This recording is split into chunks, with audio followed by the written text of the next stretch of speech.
जय हिंद दोस्तों, स्वागत है आपका बायोक्रिपर्स बायोलॉजी में। और मैं आज आपके लिए लेकर आया हूँ एक नया टॉपिक जिसमें हम बात करने वाले हैं हार्ट के बारे में। अगर हम हार्ट के बारे में बात करें तो हम सभी जानते हैं कि हमारा हार्ट जो है हमारी बॉडी का बहुत ही इंपॉर्टेंट ऑर्गन है और हमेशा काम करता रहता है, फिर चाहे कंडीशन अच्छी हो या कंडीशन बुरी हो। ये बात हम सभी को मालूम है कि अगर हमारे हार्ट ने काम करना बंद कर दिया तो हमारे साथ क्या हो सकता है। तो बेसिकली अगर हम साइंस के व्यू में देखें तो हमारा जो हार्ट है वो इस मशीन की तरह काम करता है। और इस मशीन के बारे में हम सभी जानते हैं कि एक मोटर है जो एक जगह से पानी को एब्जॉर्ब करती है और दूसरी जगह से पानी को बहुत ही फोर्स से, बहुत ही बल के द्वारा भेजती है बाहर की तरफ। और इसका यूज हमने बहुत किया है। तो हमारा हार्ट भी सिमिलरली इस मोटर की तरह काम करता है, जहां पर एक जगह से तो ब्लड को इकट्ठा किया जाता है और दूसरी जगह से पूरी बॉडी में प्रेशर के थ्रू उस ब्लड को भेजा जाता है, जिसे हम ब्लड प्रेशर कहते हैं। तो हार्ट के बारे में आज हम बात करेंगे और ढूंढेंगे कुछ क्वेश्चन के जवाब जो प्रतियोगी परीक्षाओं में पूछ लिए गए हैं। तो फिर चाहे हम बात करें पक्षियों की, या हम बात करें मछलियों की, या हम बात करें मेंढकों की, या फिर हम बात करें स्तनी वर्ग की, मैमल्स की, जिसमें हम भी शामिल हैं, हार्ट सभी में एक जैसा काम करता है और सभी में एक समान ही होता है। बस फर्क सिर्फ ये है कि किसी में 2 कक्षीय होता है, किसी में 3 कक्षीय होता है। और इसी से जुड़े हुए कुछ क्वेश्चन परीक्षा में पूछ लिए जाते हैं, जैसे मछलियों के हृदय में कितने कक्ष होते हैं, या 4 कोष्ठीय हृदय वाला कौन सा प्राणी है, या आपसे पूछ लिया गया कि सरीसृप जो रेप्टाइल्स हैं उनमें कितने कक्षीय हृदय पाया जाता है, या पूछ लेते हैं कि गर्म रक्त वाला प्राणी कौन सा है। तो इन्हीं के क्वेश्चन के आंसर जो है आज हमें देखने हैं। तो शुरू करते हैं। अगर हम हार्ट के बारे में, तो हार्ट के बारे में 2 बातें हमें क्लियर होनी चाहिए। पहली बात यह है कि यहाँ पर लिखा है फ्लूइड।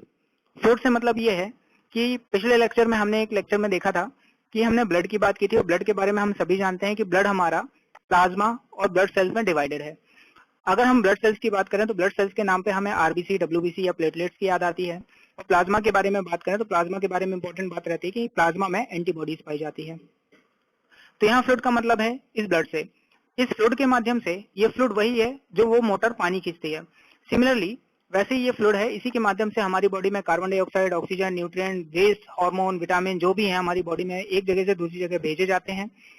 हार्ट की अगर हम बात करें तो हार्ट हमारा एक पंप के जैसे काम करता है, वो मशीन जो इस पूरी मैकेनिज्म को चलाने का काम करेगी। और हम ये बात भूल जाते हैं कि सिर्फ मोटर बस इन्वॉल्व नहीं है इस काम को करने के लिए, हमें जरूरत पड़ती है पाइप्स की। क्योंकि अगर हमें कितनी भी दूरी तक पानी को लेकर जाना है तो हमें जरूरत पड़ेगी पाइप की।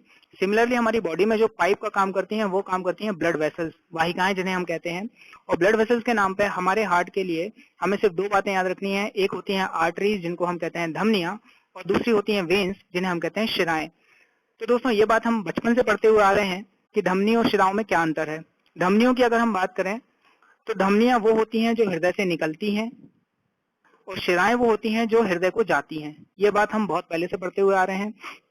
इसके अलावा जो दूसरी इंपॉर्टेंट बात होती है कि धमनियां वो होती हैं जो शुद्ध रक्त को लेकर जाती हैं। यहाँ पर मैंने जो दिखाया है, रेड कलर जो है वो शुद्ध रक्त को दिखा रहा है, और हल्का बैंगनी कलर जिसे हम हमेशा बोलते हैं कि ये अशुद्ध रक्त को दिखा रहा है। तो शुद्ध रक्त और अशुद्ध रक्त में फर्क सिर्फ इतना है कि शुद्ध रक्त वो रक्त होता है जिसमें ऑक्सीजन घुली होती है, जिसे हम ऑक्सीकृत रक्त भी कहते हैं।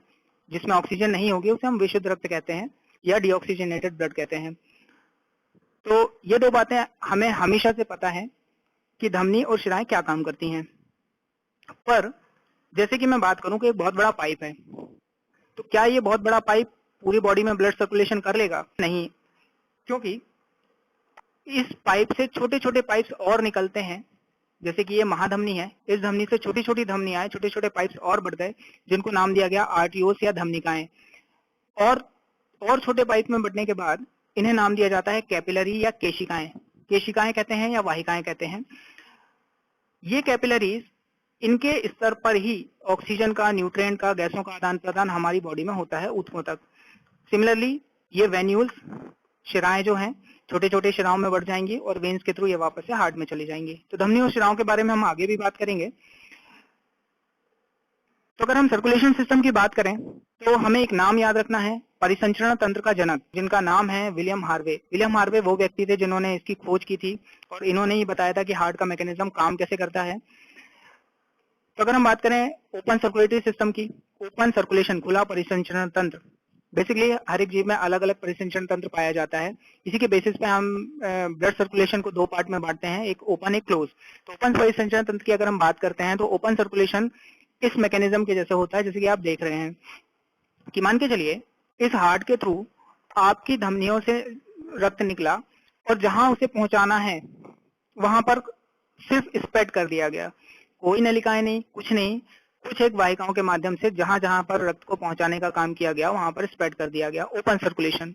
जैसे कि ये आपका हार्ट से धमनियों के माध्यम से रक्त निकला और निकलने के बाद ये पूरी बॉडी के टिश्यू में इसको फैला दिया गया और वहां पर जो ऑक्सीजन थी टिश्यू तक पहुंचा दी गई, वापस से शिराओं के माध्यम से इसे एकत्र किया गया, कलेक्ट करने के बाद इसे वापस से हार्ट में भेज दिया गया, जहां पर इतने पाइप्स की जरूरत नहीं पड़ती है, जहां पर छोटे छोटे पाइप्स की जरूरत नहीं है, उसे हम बोलते हैं ओपन सर्कुलेशन।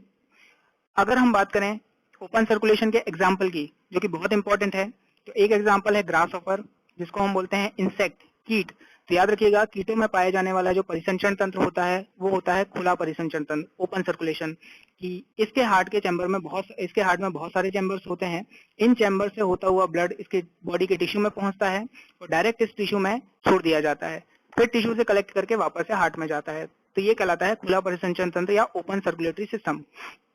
और भी एग्जाम्पल की अगर हम बात करें कीटों के, तो केकड़े में, बिच्छू में, मकड़ियों में या प्रॉन में, तो इंसेक्ट्स या कीट या कॉकरोच में, इन सभी में बात की जाएगी तो खुले परिसंचरण तंत्र का उदाहरण हमें याद रखना है।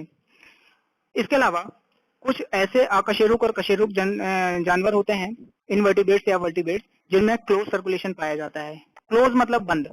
बंद सर्कुलेशन का मतलब यह है कि मुझे पाइप्स की जरूरत पड़ेगी और इन पाइप्स के माध्यम से जो सर्कुलेशन होता है उसे क्लोज सर्कुलेशन कहते हैं। तो क्लोज सर्कुलेशन में हम जहां पाइप की बात करते हैं वहां पर हम अपने बॉडी के अंदर इन कैपिलरीज की बात करते हैं, जिन्हें हम वाहिकाएं कहते हैं या केशिकाएं कहते हैं। तो इसके उदाहरण में जैसे कि ऑक्टोपस में क्लोज सर्कुलेशन होता है, या हम बात करें हम अपनी ह्यूमन की, हमारे अंदर भी क्लोज सर्कुलेशन पाया जाता है। तो क्लोज सर्कुलेटरी सिस्टम कुछ इस तरह से होता है कि छोटी छोटी नलिकाओं के माध्यम से ब्लड को हमारी बॉडी में भेजा जाता है ऊतकों तक।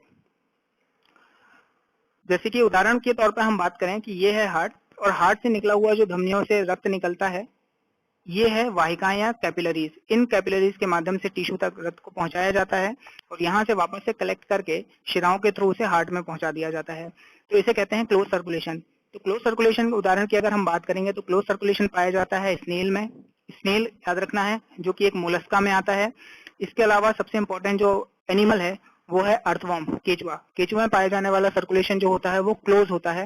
इसका रीजन क्या है इसके बारे में हम बात करेंगे। इसके अलावा और भी एग्जांपल है, जैसे मछलियों में, पक्षियों में, रेप्टाइल्स में, सरीसृप जो हैं, हमारे एम्फीबियंस जो हैं, या हम अपनी बात कर लें, हमारे अंदर क्लोज सर्कुलेशन पाया जाता है। मतलब कि ब्लड जो है वो वाहिकाओं में बहता है, केशिकाओं में बहता है। अब ओपन और क्लोज सर्कुलेशन के बारे में थोड़ा सा डिटेल की अगर बात करें तो ये है लीच जो खून चूसते हैं, और ये है अर्थवर्म, केचुआ। ये दोनों एक ही संघ में आते हैं, पर अंतर ये है कि लीच में जो सर्कुलेशन होता है वो ओपन सर्कुलेशन होता है, जबकि अर्थवर्म में जो होता है वो क्लोज सर्कुलेशन होता है। ये बहुत ही इंपॉर्टेंट पॉइंट है, क्योंकि अक्सर ये दोनों जो हैं वो एक ही वर्ग में आने वाले जंतु हैं और इन दोनों में सर्कुलेशन अलग अलग है, हमें ये याद रखना है। इसके अलावा कुछ और जानवर हैं, जैसे कि स्पंज, समुद्री जानवर हैं। ये दो नाम जो है परीक्षा की दृष्टि से बहुत इंपॉर्टेंट है। और हाइड्रा, इनमें कोई भी सर्कुलेशन नहीं पाया जाता है, इनमें सर्कुलेटरी सिस्टम होता ही नहीं है। किन जंतुओं में परिसंचरण तंत्र नहीं पाया जाता है, तो दो नाम हमेशा याद रखिएगा, एक है हाइड्रा और एक है स्पंज। इनमें कोई भी सर्कुलेशन नहीं पाया जाता, कोई भी मैकेनिज्म नहीं पाया जाता, इनमें परासरण या विसरण के थ्रू ये क्रियाएं होती हैं। अगर हम बात करें हार्ट की, तो हम सभी जानते हैं कि हार्ट सभी के पास होता है, और ये बात भी हम बहुत अच्छी तरीके से जानते हैं कि हमारे हृदय में 4 कक्ष होते हैं, 2 आलिंद और 2 नीले। पर अलग अलग जानवरों में अलग अलग कक्ष पाए जाते हैं। जैसे कि मछलियों की अगर हम बात करें, मछलियों में 2 कक्षीय हृदय पाया जाता है। 2 कक्ष की अगर हम बात करें तो एक निलय पाया जाता है और एक आलिंद पाया जाता है, एक आट्रियम एक वेंट्रिकल। होता यह है कि पूरी बॉडी से रक्त को कलेक्ट किया गया और हृदय तक भेजा गया। हृदय में जाने के बाद इस ब्लड को पंप कर दिया जाता है गिल्स में, और याद रखिएगा शुद्ध रक्त की परिभाषा ये थी जिसमें ऑक्सीजन मिला हुआ होता है, और मछलियां गिल्स के थ्रू ऑक्सीजन का परिवहन करती हैं। तो गिल्स में इसमें ऑक्सीजन मिला और गिल्स के थ्रू ये पूरी बॉडी में पहुंचा दिया जाएगा। पूरी बॉडी में पहुंचने के बाद वापस से कलेक्ट किया जाएगा इस रक्त को और फिर से हृदय में पहुंचा दिया जाएगा। तो दोस्तों याद रखिएगा कि हमने दिखाया था कि जो ब्लू कलर है, बैंगनी कलर है, वो अशुद्ध रक्त को दिखाता है। और यहीं से जो बात याद रखनी है हमें कि मछलियों के हृदय में अशुद्ध रक्त का परिवहन होता है। अशुद्ध रक्त का परिवहन, या जिसे हम बोलते हैं वीनस ब्लड, किस प्रकार के जानवर में अशुद्ध रक्त परिवहन होता है, तो याद रखिएगा उसके हृदय में, मछलियों के हृदय में अशुद्ध रक्त का परिवहन होता है। फिर बात करें उभयचर वर्ग की। उभयचर वर्ग या एम्फीबिया। एम्फीबिया जो होते हैं, उभयचर वर्ग मेंढकों की अगर हम बात करें तो उनमें 3 कक्षीय हृदय पाया जाता है। 3 कक्षीय हृदय की बात है कि उसमें 2 आलिंद पाए जाते हैं, 2 आट्रियम पाए जाते हैं और 1 निलय पाया जाता है, 1 वेंट्रिकल पाया जाता है। 2 आलिंद और 1 निलय, 3 कक्षीय हृदय।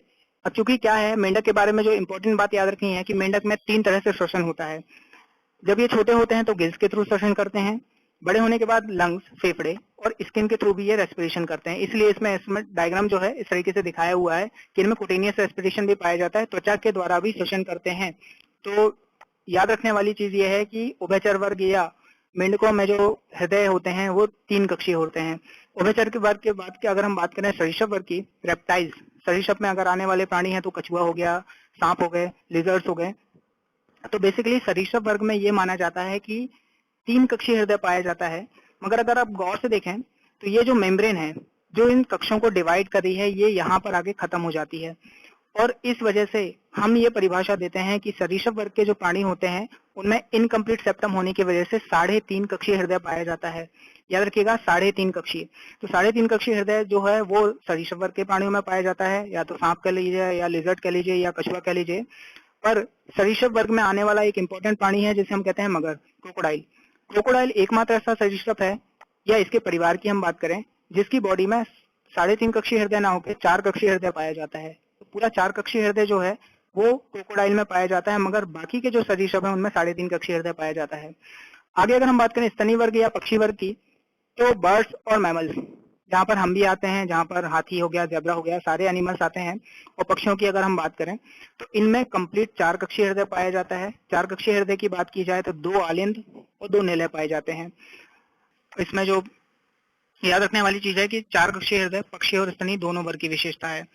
इसके अलावा जो परिसंचरण तंत्र है, जो सर्कुलेशन है, वो ब्लड का सर्कुलेशन 2 टाइप का होता है। या तो होता है सिंगल सर्कुलेशन, या तो होता है डबल सर्कुलेशन। सिंगल सर्कुलेशन की अगर मैं बात करूं तो सिंगल सर्कुलेशन वो होता है कि जब पूरा ब्लड हमारे हार्ट से होकर एक ही बार गुजरता है। देखिए यहाँ पर ये बात वापस से आ गई कि ये ब्लू कलर दिखा रहा है कि मछलियों के हृदय में सिर्फ अशुद्ध रक्त बहता है। जब बॉडी में पूरा ब्लड एक बार हार्ट से होकर गुजरता है तो उसे कहते हैं सिंगल सर्कुलेशन। और सिंगल सर्कुलेशन सिर्फ और सिर्फ फिशेज में पाया जाता है, मछलियों में पाया जाता है। मछलियों की अगर हम बात करें तो मछलियों में याद रखिएगा शार्क मछलियां आती हैं, बोनी फिशेज आती हैं, मगर यहाँ पर व्हेल नहीं आती है, व्हेल मछली का उदाहरण नहीं है। तो सिंगल सर्कुलेशन, एकल परिसंचरण तंत्र जो है मछलियों की विशेषता है। मतलब हृदय से एक बार ही रक्त गुजरता है, उसे हम कहते हैं सिंगल सर्कुलेशन। पर अगर हमारे हृदय से 2 बार रक्त गुजरता है तो उसे हम कहते हैं दोहरा परिसंचरण तंत्र। तो कहानी ऐसी होती है दोहरा परिसंचरण तंत्र की कि एक बार पूरा अशुद्ध रक्त हमारी बॉडी से कलेक्ट करके हृदय में लेकर आया जाता है, और इस हृदय से इसे भेजा जाता है लंग्स में, फेफड़ों में, जहाँ फेफड़ों में उसमें ऑक्सीजन मिलती है और शुद्ध होता है। और शुद्ध होने के बाद वापस से पूरा रक्त हमारे हृदय में आता है, और इस हृदय के थ्रू हमारी बॉडी के पूरे भागों में इसे सर्कुलेट कर दिया जाता है। तो जब पूरा ब्लड हमारे हार्ट से 2 बार होकर गुजरता है तो उसे हम कहते हैं दोहरा परिसंचरण तंत्र। तो दोहरे परिसंचरण तंत्र की विशेषता मछलियों को छोड़कर उभयचर वर्ग है, सरीसृप वर्ग है, स्तनी वर्ग है, पक्षी वर्ग है, सभी में दोहरा परिसंचरण तंत्र पाया जाता है। तो दोस्तों ये था हमारा आज का वीडियो, और आई होप कि आपको इन क्वेश्चंस के आंसर मिल चुके होंगे। अगली वीडियो में हम बात करेंगे हार्ट के मैकेनिज्म की, कि हमारा हार्ट एक्चुअली में काम कैसे करता है। तब तक के लिए थैंक यू, जय हिंद।